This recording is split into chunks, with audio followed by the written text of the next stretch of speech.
Lauren Zoeller in the house. Good morning. Good morning. Good morning. It's so good to see you. It's good to see you. How's things? Good. I'm enjoying this like little tiny bit of fall that we're getting in Nashville right now. I I'll was like, take it. I could wear a sweater this morning. I turned my heat on. I was like, it's probably a little too, it's too premature, but you know what? I did it anyways. Well, even though it's a little chilly or cold in Nashville, I feel like you're going to bring the heat next month at the conference. So Yeah. I'm excited. I'm excited. Lauren, talk to me just a little bit about this morning, just a little bit about what you might be sharing at the conference next month. And then I'd love to just have a conversation around leadership. Yeah. So, in case anybody doesn't know who I am or has not followed me, I am a dating and relationship expert, but I do it underneath the lens of somatic therapy. So, I am a somatic therapist, a somatic experiencing practitioner. I work a lot with high achieving men and women who want to use somatic therapy to become better leaders and to understand what it looks like to operate from a space of safety inside of your nervous system versus being in this space of constantly frantic about what's going to happen next month or a launch that needs to go live. If you can really, truly, deeply embody what it feels like to be safe inside of your system, it's actually really easy to lead and it's easy to run a business. And I know that people look at me all the time and say, yeah, that's BS, but it's not when you understand the language of your nervous system. So that's what I'm going to be teaching at the Impact event is how can we start to learn that language so we can be better leaders? Let's go. Let's go. I'm fired up. It leads me to a million questions as you're talking through. I'm like, okay, I need to work on that or maybe fix that. Or what's one of the things that you often see come up in your work? And I know you're going to bring us on a facilitation and kind of walk us through and have us critically think, but is there anything that you commonly see in the leader, like over and over, or anything that you've identified is just running rampant in leaders? Yeah, I mean, I would say the biggest thing, and I'm sure that a lot of people can probably relate to this, is this sense of urgency that's always there, right? The urgency to make more money or to continue to scale or increase numbers, whatever that sense of urgency looks like inside of your business, right? For some people, maybe it's not around sales, but it's around exposure, getting, in front of more people and having their Instagram follower count grow or more people on their email list. There's always this sense of deep urgency. And that deep sense of urgency is usually coming from something that's deep inside of their system that's feeling like, okay, if this doesn't happen, then I'm not successful. If this doesn't happen, then I'm not worthy of being noticed. If this doesn't happen, then I'm going to end up in a cardboard box on the side of the street eating cat food because I'm going to be poor. There's always this deeper story and this deeper sense of survival that's usually pushing the sense of urgency, regardless of where it is in your business. And what I've noticed, which is so beautiful, is that when you can attack that sense of urgency head on, and you can learn how to come to a sense of peace inside of your system, all of these things that you've been trying to work towards, so higher revenue numbers, more followers, increased email list, bigger launches, bigger stages, whatever it is that you desire, it actually comes from learning how to find safety inside of your nervous system versus this hustle mentality that is so deeply rooted in the flight response and in a survival response. And you can get to higher levels quicker as a leader when you learn to operate from a space of safety versus urgency. And so that sense of urgency is what I see all of the time in a lot of my high performers. That once we learn to regulate that response, they actually get to where they want to go quicker, even though they have to slow down to get there. It feels counterintuitive, but it's not. As you're saying this, I'm thinking back just so many scenarios in my life and my business world and growth and entrepreneurship. And it totally makes sense, right? It's like this frantic push, push, push, push, push. And as I think through, I'm like, okay, well, all those times where I've had great wins or great development of staff or growth or project crushed it and did exactly what it was supposed to be, I always remember folks that I was working with or partnering saying that I was calm in the storm, Mm-hmm. right? And then I remember when people have left my team or I've been a poor leader, and most all the time actually I've been in that frantic state or that I didn't feel safe, let alone heck anybody else, Yeah. right?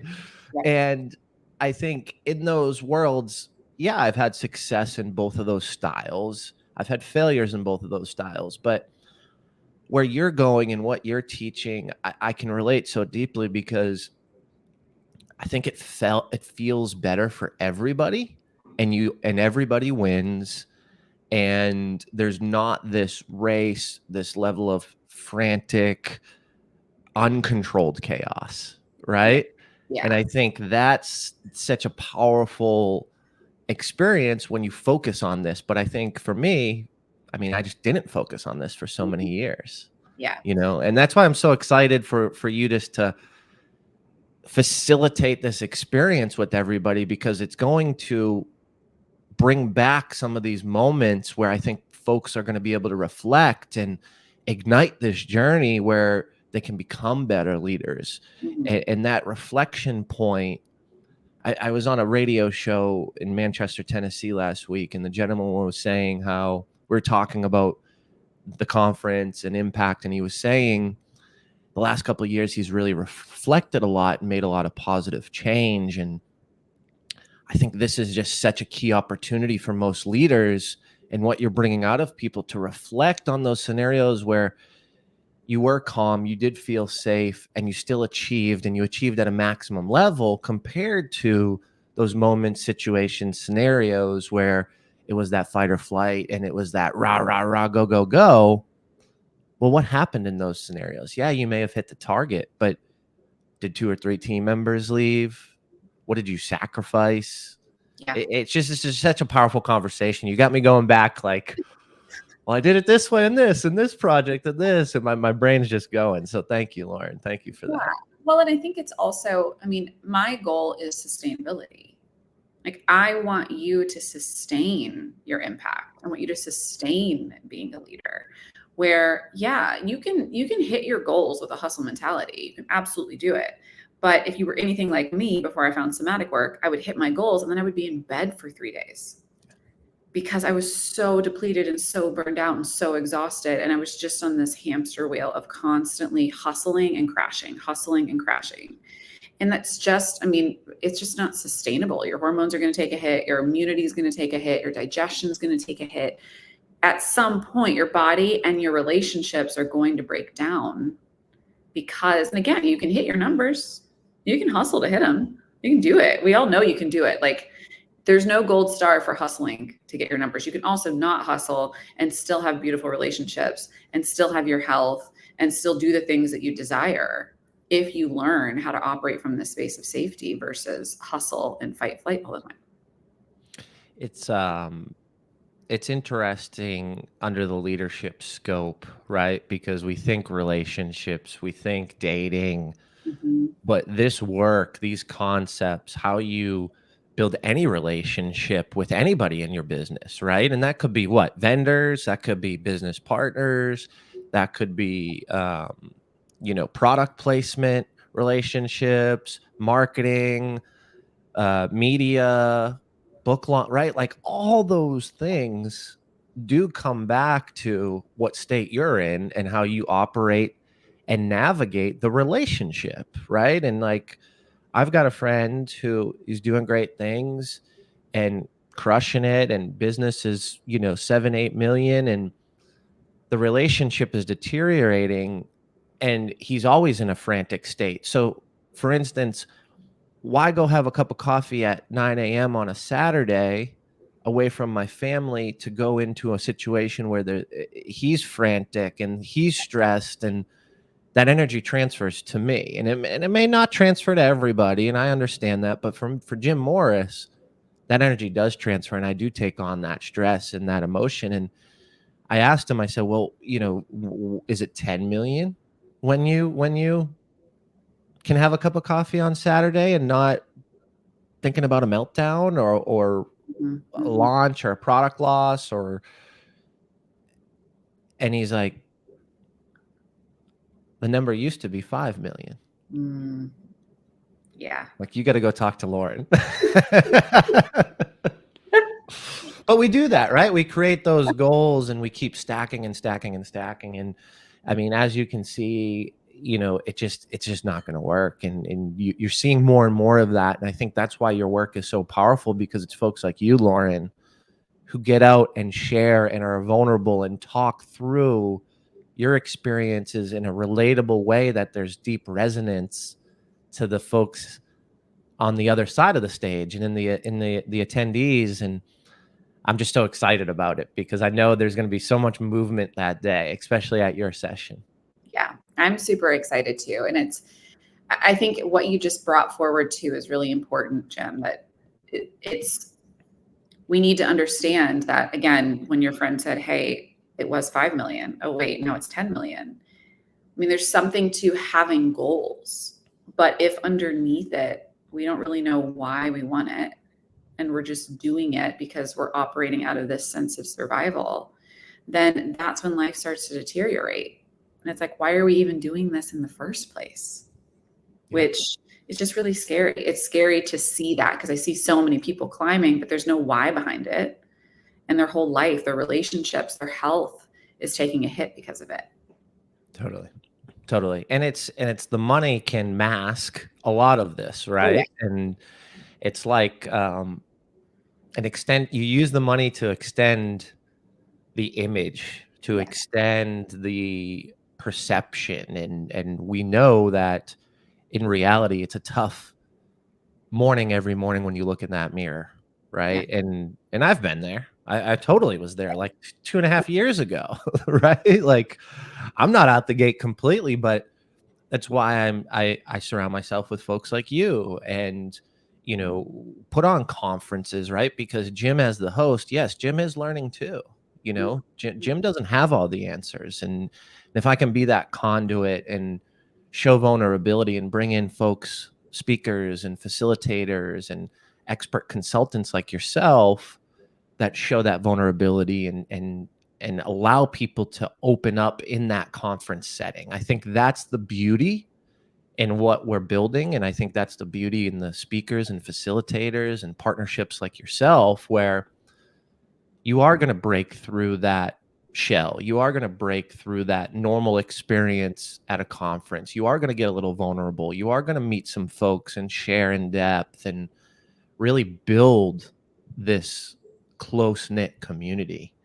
And it's just such a beautiful thing when everybody involved, whether you're attendee, a facilitator, speaker, partner, vendor, everybody's in alignment with that, including our charity partner, right? And why we're doing this. So it's just been really interesting as I navigate these conversations to go deep, and as people are fostering their speech, and because a lot of people are creating it just for this conference, which I think is a beautiful, beautiful thing as well. Yeah.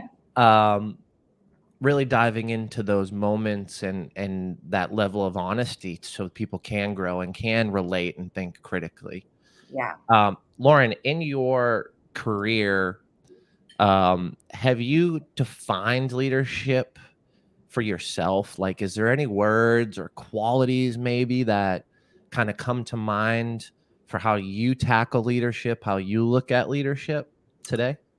Yeah, I mean, it's funny that the name of your conference is Impact, because to me, what defines leadership, and I think about this every single day and I'm constantly tuning into it, is aligned impact. And I'm always looking at, with the work that I do, like the money is a result of what I show up for every single day, because what I show up for every single day is to impact as many people as I can. And that has been the driving force in absolutely everything that I do. Now, the alignment part comes back to the somatic piece, because it used to just be impact. It was just impact. I'm like, okay, leadership to me is impact. If I can impact as many people as possible, then I will know that I am a leader. I will know that I'm leading. people. The alignment piece came from I had a really large impact and I was dying, my personal life, and everything that was happening internally was taking a massive hit. Because you can be a leader, you can have impact. But if you don't have aligned impact, if you're not taking care of yourself, if you're not looking at, does this decision actually feel good to me? Do I know what a yes is? Do I know what a no is? If there's not that sense of alignment as a leader, then chances are you're probably running yourself into the ground. Yeah. And so for me, leadership comes down to alignment and also impact, because that's what I do. Yes, the money is nice, right? We need money in order for our businesses to thrive. But I promise that if you focus as a leader on impacting human beings, and remember, like every single day, I have to remember I'm dealing with humans in their lives. And I want them to be better, and I want them to feel different, and I want them to have really beautiful, deep, healthy relationships, not just romantic relationships, but their relationship to their health, their relationship to their business, their relationship to their friends. And I want that to be so aligned and robust for them. And when I can remember to lead from that place, everything else just falls into place. It's wild how it happens. So that's me, how I define leadership for myself. It's the level of alignment and your focus on that is so, I can feel it, right? Like, I can feel the passion as you describe it and say it, and I know we've had deep conversations offline, online, podcast, all that fun stuff. Um, oh, saw Alex Legos last night. Shout out to Alex. Oh, yay. Yeah, Love we're it. we were Love chatting about you a little bit and how we both love you. Um, but that level of alignment was something that I struggled with too. that. You Mhm. know, I wanted to impact people. I created goals, and it was, when I started speaking, it was kind of all over, right? It was like, okay, what worked for me? Let's go through the scope of 10 things. Let's talk about those. Those are all my talks. There's different stories, a lot of logic, right? A Yeah. lot of logic. And when I really sat down over the last year and realized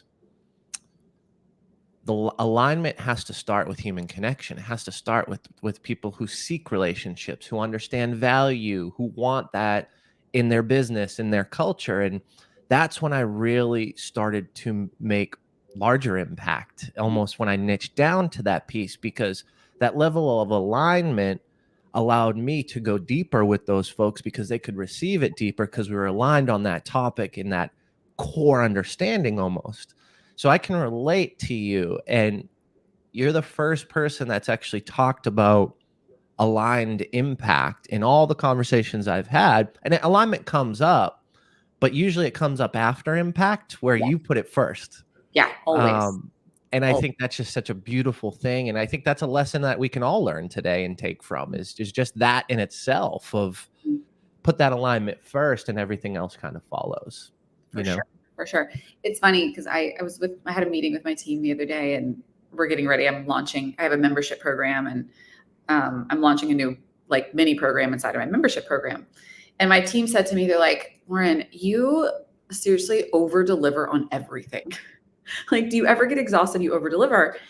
And I took a moment, like I stepped back and I was like, oh my gosh, should I not be delivering this much? Like, and then I thought, no, because when I'm deeply in alignment, I want to serve. Like I want to serve, and I want to serve well. And I want people to know that regardless if you're working with me in my one-on-one container and we're super deep in what's happening inside of your business and in your life, or if you're in my membership, you're still going to get what you need at that point in your life. And that comes from the space of knowing like I'm taking care of myself enough to know that I can then show up for the people that I impact and serve because this vessel is full. And that switch in my mind was a massive one as a leader because I don't know, a lot of people just don't preach that anymore. Totally. You know? Totally. And I think too is, I mean, let's just be realistic here and just straightforward. You freaking care, Yeah. right? And Yeah. because you care, you you realize that cheat code of, well, if my cup's full, then I can pour it all out. Yep. And I don't want to go into something and not pour it all out. So how do I consistently show up, give A plus 150% effort? Well, you got to fill my cup. So that way, when I pour it out, they get all of it, right? Rather than half of it. And like, I've learned that so much this past year. And I mean, you've done stuff and you've traveled and it wasn't what it was supposed to be, or you were helping out a partner or a friend, right? And we've all been in, I mean, let's just be realistic. If you speak, you've done that and it's happened, right? Right. But when I started to pull back on some of that stuff, I started to realize, wow, I don't need to do 3 travel engagements this week. I can do 3 this month and go deep and Yep. spend maybe an extra day there, or coordinate something on the front end and get on some podcasts, and I can pour into that cups, so deeply in those 2, 3 days rather than fly in, fly out. And I think that's where I feel better. I'm more Right. excited. Everybody gets a better speech. They get a better performance. They can do podcasts, follow-ups, one-on-ones. I think it's holistically better for everybody, but I didn't realize it until I started to focus on why it was better for me. And then in turn, everybody Yeah. else benefits. Exactly. Funny how Exactly. that works, you know? Yeah. Well, and it's not, that's not preached really in the personal development world, right? And you and I have had this discussion. This is why I'm so passionate about impact. There are so many conferences out there where, I mean, speakers show up and it's like they just fire hose and they leave. And whether you are a consumer or you're the person on stage, there's no personal connection. There's no real vulnerability. There's no, what comes after this? How can I apply what I just learned to my life? Yep. And filling that sense of the personal development cup. And so I think it's, what you're building is so beautiful because it's coming from the space of, hey, these are real people who are navigating real things that you're probably going through. This is the way you can apply it into your business and into your life. And we're not going to fire hose you to the point where you just listen to this 45-minute keynote speech. You got all of these things that you need to do that you wrote down frantically on paper. And then guess what? Someone else is going to come do it again in about 10 minutes. And you're going to have to, it's this, there's this sense of being able to absorb and actually pour into yourself as a result of what you're going to learn and impact. Yeah. Yes. Big. It's really cool to have such a group of folks that align on that level for what we're just talking about, right? And like it really does make the difference. And it makes the difference for everybody involved. I can't remember how many people last year came up to me and said, X, Y, and Z has his luggage. Is he going to speak today or is he leaving? Yeah. And that has an influence and an impact, right? And that impact may be fine for most people. Oh, no big deal. He's a big celebrity. He coached, Oprah, and he's in and out.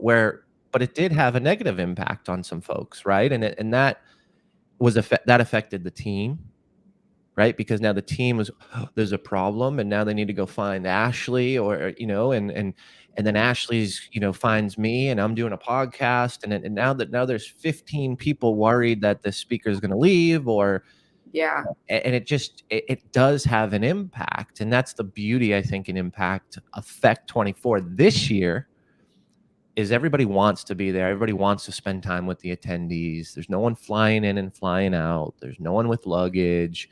We're there. We want to make an impact, and we're going to. And I think that's the beauty.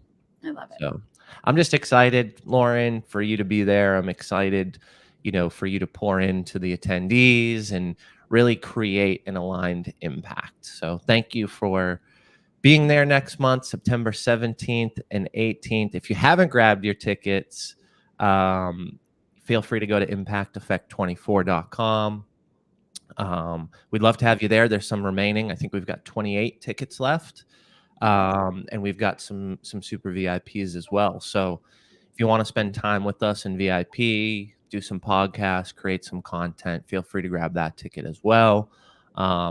The 17th, we've got 2 kickoff events, one for VIP and one for executive level tickets. So that's going to be some nice surprises and get our mindset and pre-frame what our expectations are.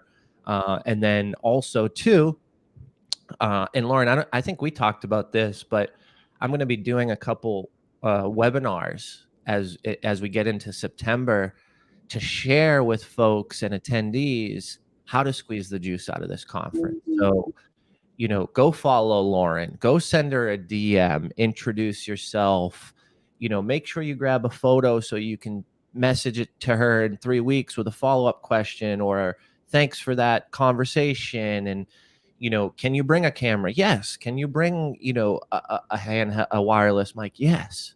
Right. So how all the things that I've done over the years to maximize those opportunities and squeeze the juice, we'll be sharing with the attendees as well in hopes that you get the most out of Impact Effect 24 this year. So thanks y'all for being there. Lauren, thank you so much for just chatting it up this morning. I appreciate you and Always. excited for next month. Me too. Thanks, Jim. All right, we'll see y'all.